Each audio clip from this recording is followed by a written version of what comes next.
நல்ல உள்ளம் படைத்த அனைத்து பக்தர்களுக்கான இந்த வீடியோ. கண்டிப்பாக இந்த வீடியோ நீங்கள் முழுமையாக பாருங்கள். அதாவது ஆகஸ்ட் மாதம் 8ஆம் தேதி 2024 வியாழக்கிழமை நாக சதுர்த்தி வருதுங்க. சரி, நாக சதுர்த்தி வருது, எல்லாருக்குமே தெரியும். நான் இந்த வீடியோவில் என்ன சொல்ல விரும்புகிறேன் அப்படின்னா, இந்த தவறை மட்டும் செய்யாதீர்கள். எந்த தவறு? இப்போ நாக சதுர்த்தினா எல்லா ஆலயங்கள்லையும் இருக்கக்கூடிய நாகத்திற்கு வழிபாடு செய்பவர்கள் ஏராளமான பக்தர்கள். அதில் சிலர்களுக்கு தெரியாது, அதை தெரிந்து கொள்ள வேண்டும் என்பதற்கான வீடியோ. அதாவது நீங்கள் போனோடனே பால் அபிஷேகம் பண்ணுவீங்க, மஞ்சள் அபிஷேகம் பண்ணுவீங்க, மஞ்சள் குங்குமம் பொட்டுலாம் வச்சு விளக்கேற்றி தீபாரணை காட்டி அந்த நாகத்துடைய அருள் பெற்றுக்கிறதுக்காக அந்த சதுர்த்தி விழாவை கொண்டாடுறீங்க.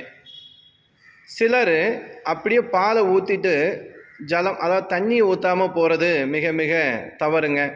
அதே போல் நீங்கள் முட்டையெல்லாம் வைக்கணும்னு அவசியமே கிடையாது. அதுவும் சிலர் முட்டையெல்லாம் உடச்சி வச்சுட்டு போகிறீங்க இல்லையா, அதெல்லாம் மறுநாள் என்ன ஆகும் அப்படின்னா அந்த இடமே நகத்தை அடிக்க ஆரம்பிச்சிடும். ஏன்னா கோவிலுங்கிறது ஒரு தெய்வீக நறுமணம் வீசக்கூடிய இடம். அந்த இடத்துக்கு வந்தாலே நம்மளுடைய கஷ்டமெல்லாம் பறந்துடும். பாவங்கள் தீர்த்து புண்ணியம் கிடைக்கிறதுக்காக வரக்கூடிய ஸ்தலம். அந்த இடத்த பக்தர்களாகிய நீங்கள் சுத்தமாக வைத்து கொள்வதே பக்தியின் அடையாளங்க. அதே போல் எல்லா சாமிக்கும் மஞ்சள் எல்லாம் அள்ளி பூசணும்னு அவசியம் கிடையாது. கொஞ்சோண்டு ஜலத்தில் மஞ்சளை கலக்கி அபிஷேகமாக பண்ணலாம். ஏன்னா சில இடங்களில் பற்றிலாம் இது போல் தவறு நடக்கிறதுனால தான் சில கோவில்களில் அபிஷேகம் பண்ணுறதுக்கு அனுமதி இல்லை. இப்போ நம்ம கோவிலில் அனுமதி இருந்தாலும் நீங்கள் பண்ணுற மாதிரி அரச மரத்தில் இருக்குது. ஆனால் மீண்டும் மீண்டும் இந்த போன வாரத்தில் பார்த்தீங்க அப்படின்னா முட்டையெல்லாம் உடைச்சி வச்சு இந்த கோவில் பக்கமே உள்ள இந்த சைடு அரச மரத்தடி தலைவிரிச்சோமுங்க. இது அரச மரம் நம்ம கோவிலில் அந்த இடத்து பக்கத்துலேயே வர முடியல. இப்போ பாருங்கள், ஃபுல்லாக நம்ம அழகாக சுத்தம் பண்ணி வச்சுருக்கோம். அந்த கோயிலை அழகாக இருக்குது. இப்போ இந்த அம்மன் முகமெல்லாம் இப்போ இன்றைக்கி தேய்ச்சி எடுத்தேன் நான். ஏன்னா அந்த அளவுக்கு ஃபுல்லாக மஞ்சள் அடை பிடிச்சிருச்சு. ஏன்னா அவங்க வாரத்தில் எந்த மஞ்சளை தேய்க்கிறாங்கன்னு தெரியல. அந்த மாதிரி தவறுகளை நம்ம செய்ய வேண்டாம். அதாவது கோவில்களில் நீங்கள் வர்றீங்க அப்படின்னு அந்த பாலை ஒரு பாத்திரத்தில் ஊற்றி வைக்கிறது, அப்புறம் முட்டையை உடைச்சி வைக்கிறது, இந்த மாதிரி விஷயங்கள் கண்டிப்பாக செய்ய வேணாம். ஏன்னா அதெல்லாம் ஒரு நாள் ஆச்சு அப்படின்னா அது கீழே சிந்தினாலும் அது என்ன செய்யும், கெட்டு போயிடும். கெட்டு போனால் நாத்தம் அடிக்க ஆரம்பிச்சிடும்.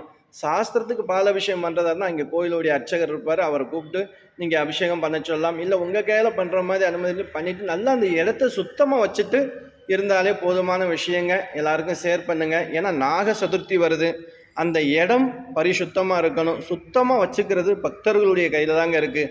ஆலயம் சுத்தமாக இருந்தாலே நம்ம மனசும் சுத்தமாக இருக்கும், நம்மளுடைய பாவங்கள் எல்லாம் தீரும். கண்டிப்பாக அந்த இந்த கருமாரியம்மன் அருளாலையும் நாகராஜா நாகதேவியுடைய அருளாலையும் உங்கள் குலதெய்வ அனுக்கிரகத்தாலையும் எல்லோரும் நல்லா இருக்கும்னு வேண்டிக்கிறேன். எல்லோருக்கும் இதை ஷேர் பண்ணுங்கள். ஓகே.